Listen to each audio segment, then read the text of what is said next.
Hello everyone, আসসালামু আলাইকুম। সবাই কেমন আছেন? আশা করছি বেশ ভালো আছেন, সুস্থ আছেন। আমি আলহামদুলিল্লাহ মোটামুটি ভালো আছি। তো আজকে হচ্ছে সকাল সকাল আমি আমার বিছানাটা গুছিয়ে নিচ্ছিলাম আর আমার মায়ের সাথে গল্প করছিলাম। তো আমি হচ্ছে এখানে বিছানার চাদরটা পেতে নিচ্ছি আর আমার মা হচ্ছে আমার পেছনে ছোপার উপরে বসে আমার সাথে গল্প করছিল। তো এই ভিডিওটা যখন আমি এডিট করি তখন বারবার মার কথা শুনছিলাম। তো আসলে মা যে কতদিন পরে আমার বাসায় আসলো, আগে কিন্তু ঘুরে ফিরে 2-4 মাস পরে আমার বাসায় আসতো। তো দীর্ঘদিন হয়েছে যে মা ঢাকাতে আসতে পারে না। তো গত বছর যখন জুলাই মাস ছিল তখন কিন্তু মা ঢাকাতে ছিল। এবছর জুলাই মাস পার হয়ে কয়েক মাস হয়ে গিয়েছে, অবশেষে আমার মা হচ্ছে আমার বাসায় আসছে। তো মায়ের সাথে গল্প করতে করতে মাকে বলছিলাম যে মা, কাজ তো করছি, দাঁড়াও একটু ক্যামেরাটা অন করি। তো আমার মা আবার বলছে যে আমাকে কিন্তু দেখিও না। তো আসলে আমার মা ভেবেছে যে আমি আমার মাকে একটু দেখিয়ে দিব। তো আমার মাকে তো দেখাতে পারলাম না। আপনারা সবাই আমার মায়ের জন্য দোয়া করবেন, আমার বাবার জন্য দোয়া করবেন। এখন তো শ্বশুর শাশুড়ি বেঁচে নাই, সব সময় দোয়া করি আল্লাহ যাকে যেখানে যে অবস্থাতে রেখেছে আল্লাহ যেন সবাইকে ভালো রাখে, সুস্থ রাখে। আজকে আপনারা যারা ভিডিওটা দেখছেন অবশ্যই ভিডিও শেষ পর্যন্ত থাকবেন। অনেক দিন থেকেই ভাবছি আপনাদের সাথে কিছু কথা শেয়ার করব। তো করব করেও আসলে ভাবছি যে থাক, দরকার নাই। বাট এখন মনে হচ্ছে যে না, কিছু কথা আপনাদের সাথে শেয়ার করাটা খুবই জরুরি। তো ইনশাল্লাহ ভিডিওর সাথেই থাকেন, কিছু কথা অবশ্যই আপনাদের সাথে আজকে শেয়ার করব। তো এখানে হচ্ছে আমি সুন্দর মতো করে বেডরুমটা গোছাচ্ছিলাম। আর মাঝের যে রুমটা, একটা রুম কিন্তু আমার বাসায় কখনোই আমি আপনাদের সাথে ওভাবে শেয়ার করি না। তো এই রুমটাতে আমার বিজনেসের কিছু ক্লথিংয়ের আইটেম সবসময়ই থাকতো আগে যখন আমি ড্রেসের বিজনেস করতাম। এখন তো আমি টোটালি ড্রেসের বিজনেস ছেড়ে দিয়েছি। আমার বাসায় কিন্তু অনেকগুলো ড্রেস ছিল, সেই ড্রেসগুলো বেশিরভাগ আমি আমার রিলেটিভের মধ্যে গিফট করে দিয়েছি। তো যাই হোক, এখন নতুন করে একটা ক্লথিং আইটেম অ্যাড হয়েছে। এটার পাশাপাশি ইনশাল্লাহ আরও অনেক কিছু অ্যাড হচ্ছে বা হবে। তো সেটাই একটু একটু করে আপনাদের সাথে শেয়ার করছি। আমি আপনাদের সাথে একটা ইউটিউবে আর একটা ফেসবুকে কিন্তু ভিডিও দিয়েছিলাম। তো ইউটিউব আর ফেসবুক মিলে যে অর্ডারগুলো আসছিল সেটার একদিনের ডেলিভারিটাই আপনাদের সাথে শেয়ার করছি। তো আলহামদুলিল্লাহ আপনারা এত ভালো রেসপন্স করেছেন যে আমি কিন্তু আপনাদেরকে শেষ পর্যন্ত টেবিল ক্লথ রানারগুলো দিতে পারিনি।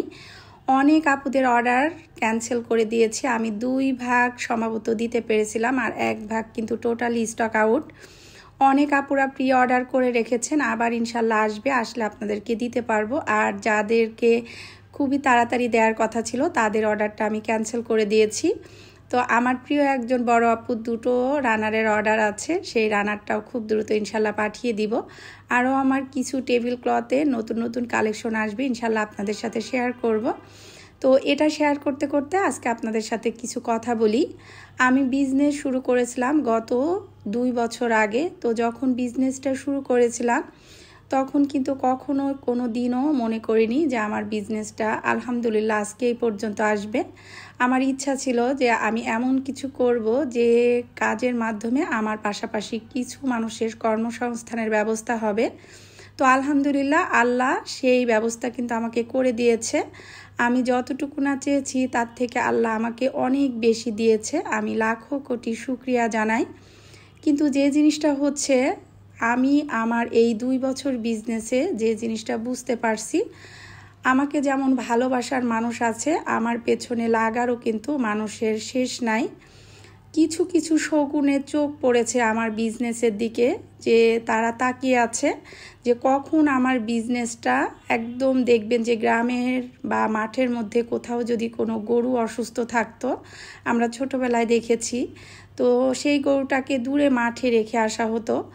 তো ওই গরুটাকে ঘিরে অনেকগুলো শকুন বসে থাকতো যে কখন গরুটা মারা যাবে আর গরুর মাংস একদম ঠোকরায় ঠোকরায় খাবে।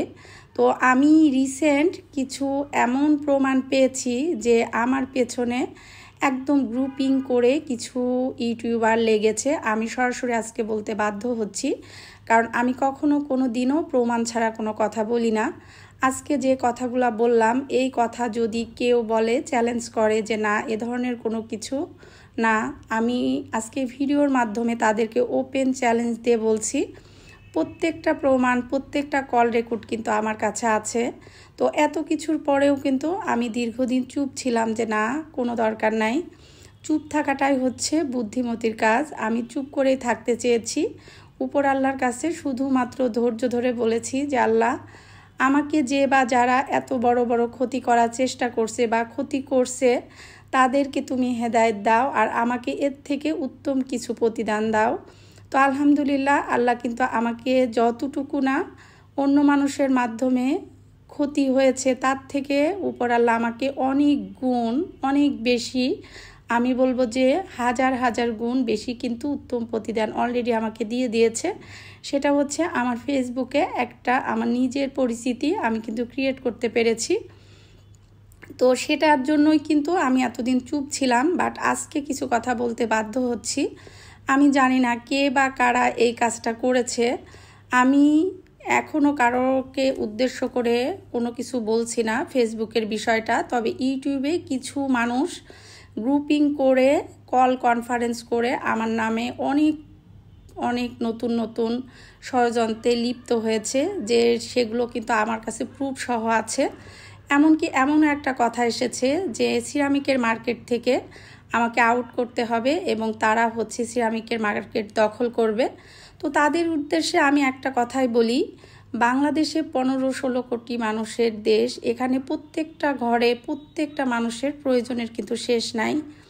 আমি দীপা কখনোই কারোর প্রয়োজন মেটাতে পারবো না। আপনারা বিজনেস করেন, এটাতে আমার কোনো রকম কোনো কমপ্লেন নাই বা আমার কারোর প্রতি কোনো অভিযোগও নাই। কিন্তু এত মানুষ রেখে আপনাদের কেন মনে হয় যে গ্রুপিং করে আমাকে বিজনেস থেকে সরাতে হবে? আরে আমি তো মনে করি যারা এই কাজগুলো করছেন তারা আমার মাধ্যমে কতটুকু উপকার হয়েছে বা কতটুকু উপকৃত হয়েছে এটা নিজের বিবেকের কাছে প্রশ্ন করে দেখবেন। শুধু এতটুকুই বলবো, অন্যের ক্ষতি করতে যাবেন না। আল্লাহ আপনাকে এমন দিক থেকে এমনভাবে ক্ষতি করবে, সেই ক্ষতি কিন্তু আপনি পোষাতে পারবেন না। তো আমি যে কথাগুলো বলছি, আমি শুধু একটা কথাই বলবো যে আমি কোনো প্রমাণ ছাড়া আজকে কথাগুলো বলছি না। আমি চাইলে অনেক কিছু প্রমাণ সহ করতে পারি, কিন্তু আমার নিজের কাছে বিবেক আছে। আমি কখনো কাউকে ছোট করে বা কেউ ছোট হবে, নিজে কষ্ট পেয়েছি, নিজে ক্ষতিগ্রস্ত হয়েছি, নিজে মান অপমানিত হয়েছি, তবুও কাউকে ছোট করে কথা বলিনি। আজকে বলতে বাধ্য হচ্ছি, কারণ কে বা কারা আমার ফেসবুকটা হ্যাক করেছে। আল্লাহ যদি সব কিছু ঠিক রাখে, আমি আমার পেজ ঠিকই ব্যাক পাবো। আর যদি আমি আমার পেজ ব্যাক নাও পাই, আমার কিন্তু এতটুকু ক্যাপাসিটি আছে, আমার কখনো কারোর নাম ভাঙায় আজ পর্যন্ত বিজনেস করা লাগেনি। আমার ভিডিওতে কখনো কারোর নাম ভাঙায় ভিউজ কামানো লাগেনি। আমি শুধু একটা কথাই বলবো, আমি আমার যোগ্যতায় আজকে এই পর্যন্ত এসেছি। আমার ইউটিউবে যে সকল সাধারণ দর্শক আপুরা আর কিছু কিছু ইউটিউবার, আমি সবাইকে উদ্দেশ্য করে বলছি না, অনেক ইউটিউবাররা আছে যারা বিজনেস করছে, তারা তাদের মতো করে করছে, কিন্তু এসব নোংরামের মধ্যে যাচ্ছে না। কিছু ইউটিউবার ইচ্ছাকৃতভাবে আমার বিজনেসটা ক্ষতিগ্রস্ত করার চেষ্টা করছে। তবে দিন শেষে যে শুধু একটা কথাই বলবো, যত আমার পিছনে আপনারা লেগেছেন তত কিন্তু আমার ওঠার সিঁড়িটা অনেক বেশি বড় হয়েছে। তো সবাইকে বলবো যে নিজের নিজের জায়গা থেকে নিজের কর্মফলের প্রতি অনুতপ্ত হন। আর আমি যদি আপনাদের কোনো রকম কোনো ক্ষতি করি, আপনারা যেসব কমপ্লেন আমার নামে করেছেন, আমি অনেক আগেই ওপেন চ্যালেঞ্জ করেছি যে একটা প্রমাণ যদি দিতে পারেন আমি ইউটিউব ছেড়ে দিব। তার মধ্যে একটা অভিযোগের কথা আপনাদের সাথে শেয়ার করি। কিছু কিছু ইউটিউবার আমার নামে কমপ্লেন করেছে যে আমি নাকি অন্য পেজের প্রোডাক্ট ইনবক্সে সেল করি, আমার পেজের ছাড়াও। তো তাদের উদ্দেশ্যে বলছি, আপনারা আমার কি এমন ক্ষতি করবেন বা আপনাদের দেখে আমাকে ভয় পেতে হবে যে ইনবক্সে আমি আপনাদের প্রোডাক্ট সেল করব? আমি দীপা, আমি এখন ওপেন অনেক প্রোডাক্ট অনেক পেজে পাবেন, সেগুলো সেল করছি। আপনারা যদি পারেন তাহলে সেটা ঠেকান। একটা পেজ হ্যাক করে একটা ইউটিউব চ্যানেলে রিপোর্ট করে আপনারা আমাকে কিচ্ছু করতে পারবেন না। কারণ হচ্ছে আমার এরকম 2-1টা চ্যানেল রান করার মতো যোগ্যতা আল্লাহ আমাকে দিয়েছে। যাই হোক, অনেক কিছুই বললাম। কারোর যদি আমার নিয়ে কোনো অভিযোগ থেকে থাকে ওপেন ভিডিওতে বলবেন, আমি সেই অভিযোগের অবশ্যই প্রুফ সহ পরবর্তী ভিডিও দিব। যাই হোক, আজকে যেগুলো বললাম বাধ্য হয়ে, তো এখন হচ্ছে আমি আমার ভিডিও রিলেটেড কিছু কথা বলি। সন্ধ্যার পরে মনটা খুব বেশি খারাপ ছিল, যেহেতু আমার প্রায় 20,000-এর কাছাকাছি পেজের ফলোয়ার্সের পেজটা কিন্তু হ্যাক হয়েছে। তো আপনারা সবাই দোয়া করবেন যেন আমার পেজটা ফিরে আসে। আর পেজটা যদি ফিরে নাও আসে, আমি কিন্তু একটা পেজ ওপেন করেছি, সেই পেজটাতে অলরেডি আলহামদুলিল্লাহ যে সকল ফেসবুকের দর্শকরা আমার পেজে ছিল প্রত্যেকেই কিন্তু বেশিরভাগ আসলে আমার পেজে এখনও অনেক ফলোয়ার্স হয়নি। আমি মাত্র 3 মাসে কোনো বুস্টিং ছাড়া, কোনো টাকা খরচ ছাড়া কিন্তু 17 থেকে 17,500 ফলোয়ার্স গেইন করেছি। এটা হচ্ছে আমার নিজের যোগ্যতায়, একটা টাকা বুস্ট ছাড়া কিন্তু আমি আমার পেজ রান করিয়েছি গত 3 মাসে ইউটিউবের এই নোংরামির জন্য। তো সেই পেজটা আমার হ্যাক হয়েছে। আলহামদুলিল্লাহ নতুন একটা পেজ খুলেছি, সেটাও খুব দ্রুত বড় হবে, এটা আমার বিশ্বাস। তো আপনারা সবাই আমার পাশে থাকবেন, যারা আমাকে ইনবক্স করছেন, কমেন্ট করছেন যে আপু আপনার পেজ কি হয়েছে, সবাইকে বলছে আমার পেজটা হ্যাক হয়েছে। আমি আজকে আমার ভিডিওতে কমেন্টে আমার নতুন পেজের লিংক দিয়ে দিব, আপনারা সবাই আমার নতুন পেজটা ফলো দিবেন। আর আমরা চেষ্টা করছি যে আমার পেজটা যেন খুব দ্রুত ফিরে আসে।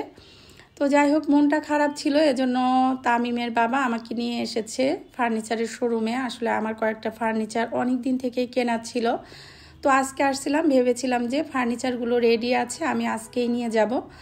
তো 3টার মধ্যে একটা মোটামুটি রেডি আছে, আর বাকি 2টো আমি কাস্টমাইজ করতে দিয়েছি। ইনশাল্লাহ নেক্সট মাসের 10 তারিখের মধ্যে ফার্নিচারগুলো চলে আসবে, আসলে পারে আপনাদের সাথে শেয়ার করব। এটা হচ্ছে আমার ভাইয়ার রামপুরার যে ফার্নিচার কনসেপ্টের শোরুম, এখানে কিন্তু আপনারা আসতে পারেন। এটা হচ্ছে আমার আপন বড় ভাইয়ের শোরুম। আমার যে সকল আপুরা, পুরাতন ভিউয়ার্স আপুরা আছেন তারা কিন্তু জানেন। তো যাই হোক, শোরুমের যা যা কাজ ছিল সেগুলো সেরে আমি বাসায় চলে এসেছিলাম, এসে আমার অফিসের কিছু কাজ করছিলাম। আর এদিক থেকে হচ্ছে আমার যে নতুন পেজ, সেই পেজের আজকে হচ্ছে 1.2K ফলোয়ার্স কমপ্লিট হয়েছে। এটা কিন্তু 3 দিনের মধ্যে হয়েছে।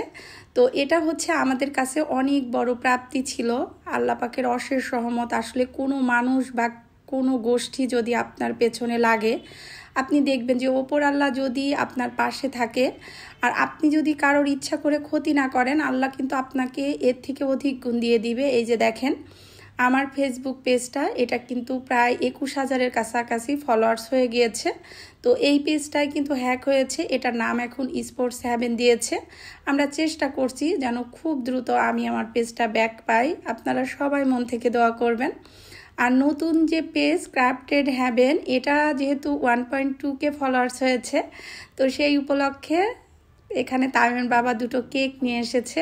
তো আসলে আমি কেকটা কাটতে চাচ্ছিলাম না। এখানে দেখেন সবাই, আমার তামিম, অঙ্কুর, মুবিন জোর করে বারবার বলছিল যে একটু কাটো। এটাও হচ্ছে একটা নতুন পেজ, একটা গিয়েছে, হয়তো পেজটা ফিরে আসবে, সাথে আর একটা পেজ তোমার দাঁড়িয়ে গেল। তো আসলে এভাবেই আমি শুধু একটা কথাই বলি যে অন্যের পিছনে টাইম ওয়েস্ট না করে আমরা সবাই যদি আমাদের নিজেদের পেছনে সময় দিই, আমরা কিন্তু সবাই ভালো করব। তো আসলে আমি একটা কথাই বলবো যে এখন হচ্ছে সবারই উচিত যার যার মতো সেই কাজ করা। একজনের রিজিক কখনোই একজন নিতে পারে না। আর কিছু আমাদের পাবলিকের ধারণা যে অমুকের জন্য আমার বিজনেস নষ্ট হবে, তমুকের জন্য বিজনেস নষ্ট হবে। আমার রিলেটেড অনেক প্রোডাক্ট কিন্তু অনেক আপুরা আমার পরবর্তীতে প্রোডাক্ট এনে কম প্রাইজে মার্কেটে দিয়ে আমার বিজনেসে ক্ষতি করার চেষ্টা করেছে। তাতে কি আমার বিজনেস বন্ধ হয়ে গিয়েছে।